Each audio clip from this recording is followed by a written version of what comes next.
예, 지금부터 2018년도 9월 사회문화 법지문에 대한 설명을 시작하도록 하겠습니다. 예, 지금 계속해서 법지문이 나오고 있는데요. 문제를 보면 요거는 내용 전개 방법. 그래서 요거는 제일 마지막에 풀도록 하겠습니다. 그리고 여기는 기억과 니은, 그래서 지금 공리주의 범죄와 실증주의 범죄와 두 개에 대한 이해해서 요거는 지금 각각을 비교 대조, 각각의 이론을 비교 대조하는 지문이 되겠고요. 그 다음에 윗글을 읽은 학생이 보일 수 있는 반응 그랬습니다. 그런데 보기에 이후에 보면 여기 사람 이름들이 나오고 있다라는 것. 따라서 이 지문이 지금 요거는 여러 학자들의 주장 내지는 이론을 중심으로 내용이 전개될 거다라는 거 생각해 볼 수 있을 것 같습니다. 그 다음에 여기는 A를 참고하라 그랬으니까 요 A 부분 읽으면서 동시에 같이 문제를 풀어보는 쪽으로 하겠고요. 그 다음에 요 어휘 문제는 아무 때나 풀어보면 되는 거니까 맨 마지막에 다뤄보도록 하겠습니다. 자, 그래서 15번 먼저 보면은요. 기억 니은에 대한 이해로 적절하지 않은 것 그랬어요. 그런데 자, 기억은 니은과 달리, 그럼 기억은 그 다음에 기억은 니은과 달리, 니은은 기억과 달리. 자, 요렇게 지금 답지 구성이 되어 있네요. 자, 먼저 위에서부터 좀 정리를 빨리 해보면 범죄란, 그래서 범죄에 대한 개념이 나오고 있습니다. 사회 질서를 파괴하고 타인의 육체나 정신, 재산 또는 명의 행위로 사회의 안녕과 개인의 안전을 개친다. 그래서 사람들은 아직 여러 논의를 통해 그 범죄 발생률을 낮추려 노력해 왔고, 요걸 노력해 온 결과가 탄생한 것이 바로 범죄학이다. 자, 그럼 범죄학이라는 게 왜 만들어졌냐면 범죄 발생률을 낮추기 위해서 만들어졌다. 자, 첫 단락은 딱 요게 포인트입니다. 범죄에서부터 얘기가 시작됐는데 범죄학에 대한 개념. 자, 그 다음에 두 번째로 고전주의 범죄학은 범죄 규정 없이 시행됐던 지배 세력의 불합리한 형벌 제도를 비판하여 18세기 중반에 등장했답니다. 지배 세력 비판. 자, 규정이 없었대요. 이때 규정이라는 게 없이 등장했다. 고전주의 범죄학에서는 범죄를 포함한 인간의 모든 행위는 자유의지에 입각한 합리적 판단에 따라 이루어지므로, 여기 합리적 판단, 자유의지. 자, 인간의 두 번째 단락에서 인간의 모든, 자, 첫 번째 요소는 지배 세력의, 조금 정리를 좀 해보겠습니다. 뭐를 지배 세력의 그 불합리한 형벌 제도 뭐 없이요, 법 없이, 법 규정 없이 실행됐던 요것을 비판하고자 만들어졌다. 요게 문제가 돼서. 그 다음에 두 번째는 지금 무슨 얘기하고 있냐면 18세기에 요게 18세기에 이렇게 만들어졌는데, 자, 두 번째로는 모든 행위는 자유의지에 의한 합리적 판단이다. 이루어지므로 범죄에 비례해 형벌을 부과할 경우, 자, 자, 범죄에 비례해서 뭐를 할 때요? 형벌을 부과할 경우 개인의 합리적 선택에 의해 범죄가 억제될 수 있다고 보았다. 요렇게 통해서 억제할 수 있다. 즉 여기는, 자, 그 다음에 개인의 합리적 선택에 의해 범죄가 있다고 보았다. 고전주의 범죄의 대표자인 베카리어. 자, 여기 보니까 사람 나오네요. 베카리어.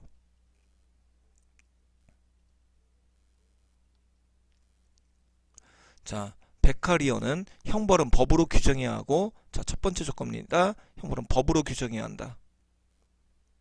그 다음에 그 법은 누구나 이해할 수 있도록 문서로 만들어야 한다. 문서로 만들어야 한다고 강조했다. 또한 형벌의 목적은 사회 구성원에 대한 범죄 행위의 예방이다. 자, 범죄 행위 예방. 따라서 범죄를 저지를 경우 누구나 법에 의해 확실한 처벌을 받을 거라는 두려움과 억제할 것이라고. 범죄를 저지를 경우 누구나 법에 따라 두려움이 것이라는 두려움이 범죄를 억제할 것이라 확신했다. 이러한 고전주의 범죄학의 주장은 각 국가의 범죄 및 정책에 많은 영향을 미쳤다. 이런 얘기가 나옵니다. 자, 이 사람의 주장 정리해 보면은요. 일단 그 베이커리는 형벌은 법으로 어떻게 된다고요? 규정해야 된다고 그랬고, 그 다음에 두 번째로 뭐라고 그랬냐면 행위를 예방한다고요. 그 다음에 법으로서 누구나 법에 의해 확실한 처벌을 받아야 한다. 누구나 처벌을 받아야 범죄를 억제할 수 있다. 이렇게 얘기를 했답니다.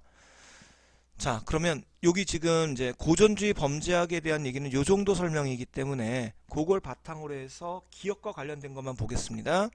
법적 근거 없이 부과된 형벌은 정당하지 않다. 자, 지금 보면 범죄의 형벌은 범죄는 어떻게 된다? 법 규정이 없어서 안 됐으니까 여기 있어야 된다. 법 규정이 있어야 된다. 예, 지금 요거 맞지요? 그 다음에 요거는 기억은 연구의 초점을 범죄 처벌보다는 범죄의 원인에 두고 있다.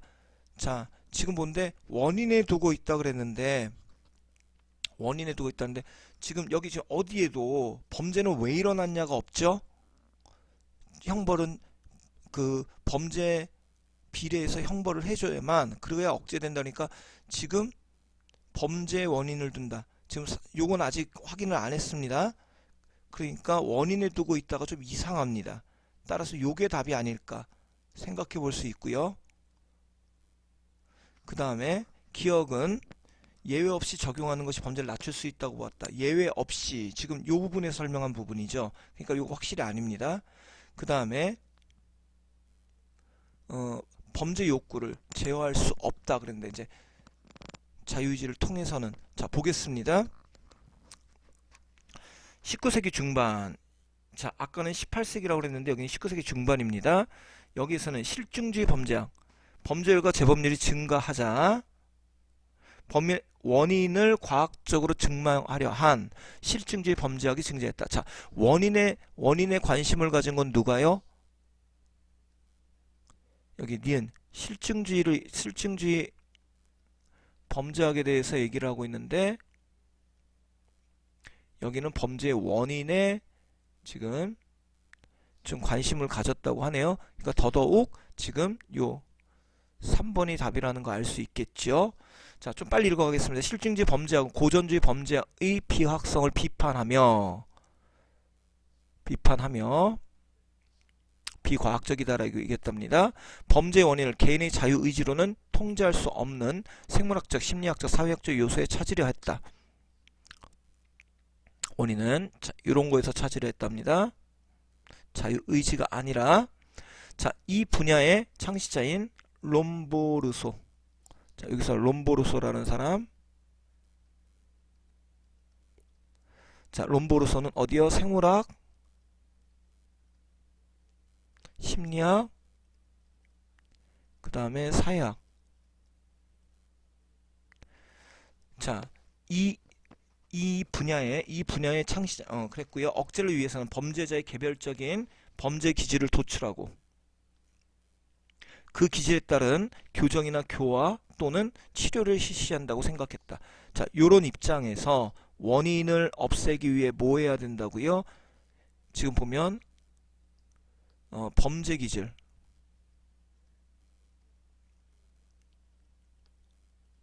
그리고 그것에 대한 교정, 교화, 치료 이런 걸 해야 된다고 생각을 했다는 겁니다.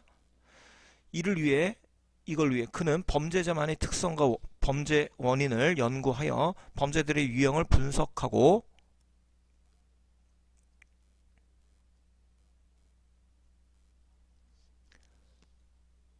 그 다음에 그 유형에 따라 형벌을 달리할 것을 주장했다. 형벌을 달리한다. 범죄 유형을 분석하고 그것에 따라서 형벌을 달리한답니다. 그는 출생부터 범죄자의 기질을 타거나 범죄를 저질 수밖에 없는 행위자의 경우 초범일지라도 무기한 구금해야 하지만, 자, 초범일지라도 우발적으로 전제를 저지르는 수감에는 반대했고, 그러니까 반대했고, 그 다음에 이러한 생각은 이후 집행유예 제도의 이론적 기초가 되었다. 해서 기질이 있는 사람의 경우에는 형벌을 주고, 요거와 반대로 우발적인 경우에는 범죄를 이 경우에는 유예를 하는. 자, 그래서 비록 차별과 편견이 개입됐다는 비판을 받긴 했지만, 자, 이런 문제가 있었답니다. 연구는 이후 범죄 생도와 범죄 사회의 발전에 큰 영향을 끼쳤다. 자, 이런 얘기를 지금 하고 있습니다. 그러면 더더욱 이건 답은 알 수가 있겠죠. 그 다음에 보기를 읽은 학생의 보일 수 있는 반응. 자, 보니까 합리적 선택 이론은 합리적 인간성을 기본으로 해서 합리성이라는 걸 하여 각각의 성향에 따른 잠재적 범죄자의 의사결정 과정을 설명한다. 즉, 잠재적 범죄자들은 개인과 주변 상황 등은 모두 종합해서 범죄로 인한 이익과 범죄의 실패 위험을 비교한 후, 이익과 실패 위험을 비교한 후 범죄의 실행 여부를 결정한다는 것이다. 따라서 범죄가 발각될 환경적 요건을 강화할 경우, 환경적 유형을 강화할 경우 범죄 실행을 포기하게 된다고 설명했다. 자, 이렇게 지금 얘기하고 있습니다. 지금 요 정도 얘기를 했는데요. 일단 여기 지금 앞에서 얘기했던 누구요? 베카리어하고 롬보르소에 관련된 거. 여기 지금 베카리어는 합리적 선택이라는 인간에 대한 기본 가정을 비판하겠군. 가장 적절한 거 비판이요. 베카리어는 합리적 선택 이론은 모두 도덕성을 바탕으로 한 인간의 의사결정 과정을 중시한다. 합리적 선택 이론은 모두. 지금 보면 베카리어는 어떻게 한다고요? 형벌 법규정 이거 한다고 그랬는데 위에 합리적 판단을 따른다, 자유의지를 따르는 거다. 그럼 여기도 합리성이라고 하는 것들이 지금 여기서 얘기하는 선택 이론하고의 공통점 같이 얘기가 되고 있습니다. 그래서 인간에 대한 그 기본 가정을 비판한다.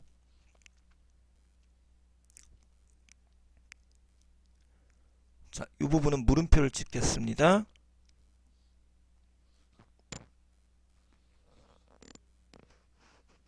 인간성 요거, 그 다음에 베카리어의 합리적 선택에 모두 도덕성을 바탕으로 한 의사결정 과정을 중시한다. 자, 이렇게 지금 얘기하고 있는데요. 지금 적절한 거거든요. 그러면 지금 여기 도덕성이 아니라 지금 뭐라고 그랬냐면은 합리적 판단이라고 하는 것들에다가 초점을 맞추고 있습니다.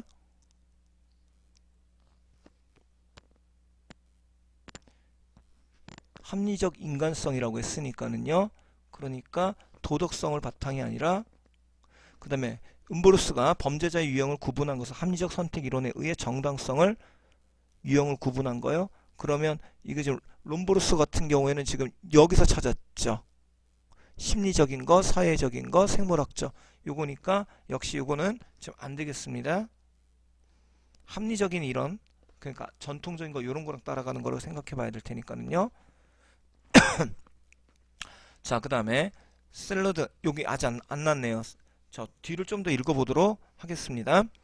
이러한 범죄학의 큰 흐름들은 범죄를 억제하는 그동안의 정책 근간이 되었다. 그러나 1970년대 이후 이러한 시도들의 범죄 감소 효과에 대한 비판이 일면서 환경에 의한 범죄 유발 요인과 환경 개선을 통한 범죄 깊이의 감소 효과 등을 연구하는 환경범죄학이 주목받았다. 자, 환경에 신경을 썼대요.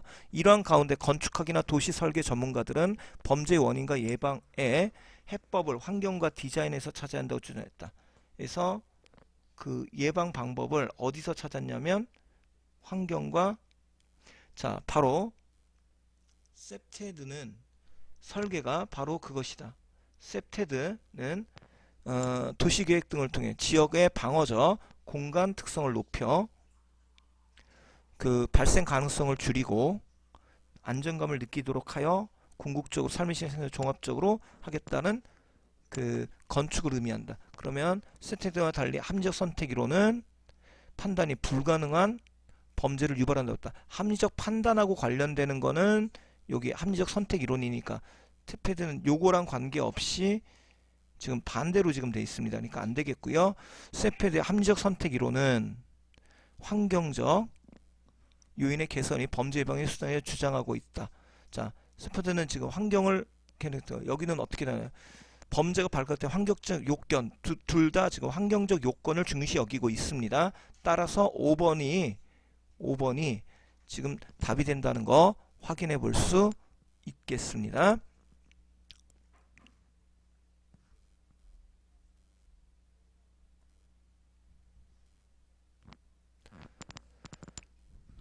자, 그 다음에요.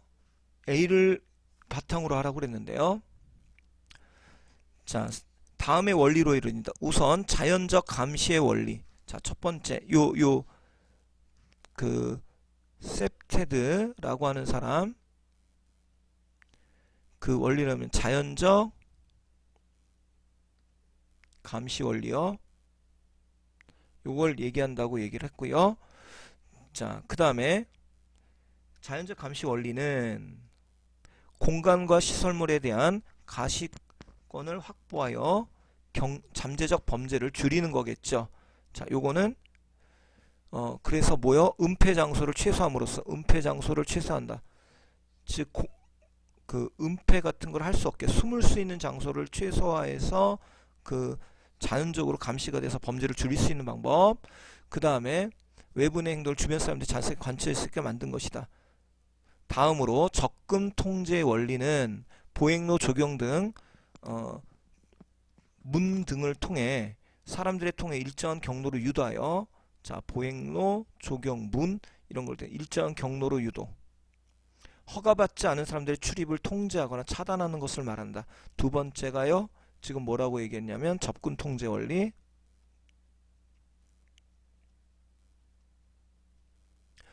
자, 그 다음에 세 번째로 영역성의 원리는 안과 밖이란 공간 영역을 조정하여, 영역성 세 번째가 요건 안과 밖을 구분한답니다.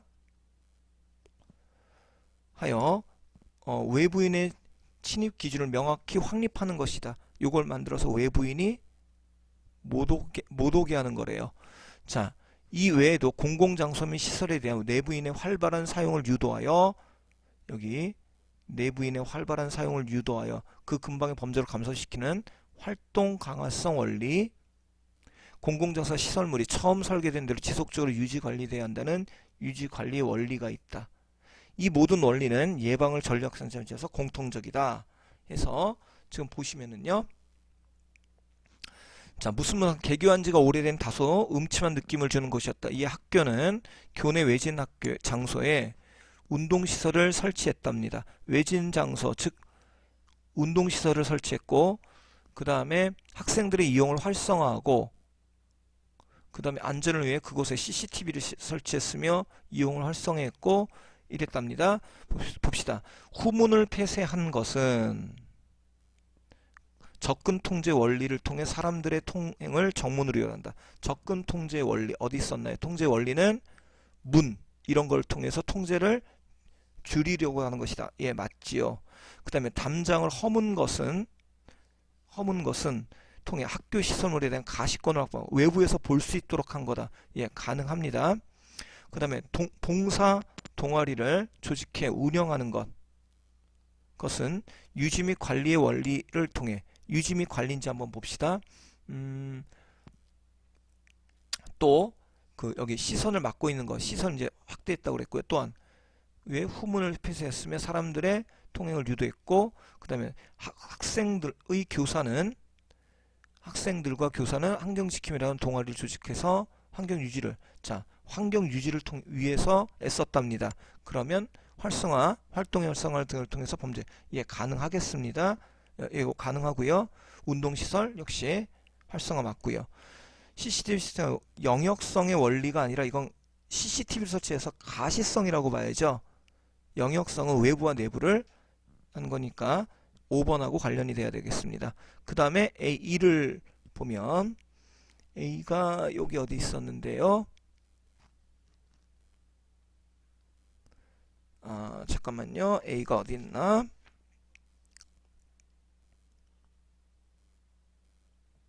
자, A 좀 보겠습니다. 어디 있나요? 여기요. 규정. 형벌은 법으로 규정을 하고 규정하고 해야 하고 그랬습니다. 옳지 않은 것 고쳐야 하고, 규정한다는 건 규칙으로 정한다 이런 뜻입니다. 근데 고친다? 이상하죠? 이거는 규정이 아니라 법으로 개정한다. 법을 개정한다. 이런 식으로 돼야 고친다가 될 겁니다. 따라서 1번이 답입니다. 나머지 여러분들이 확인해 보시고요. 지금 보다시피 여기는 19세기, 그 다음에 여기 고전주의 19세기, 요거 18세기요. 그 다음에 여기가 1970년대에서 지금 보면 시간 순서에 따라서 내용들을 얘기하고 있고, 범죄를 어떻게 막을 수 있느냐 이런 걸 얘기하고 있습니다.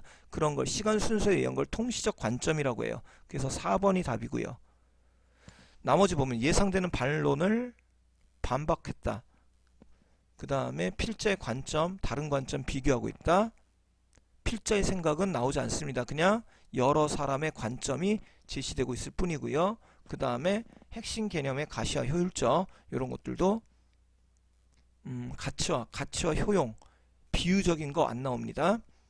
자, 그 다음에 두 이론의 장점을 절충하여 새로운 이론, 역시 새로운 이론 이런 거 없습니다. 절충 없고요. 그래서 이건 4번이 답이 되겠습니다.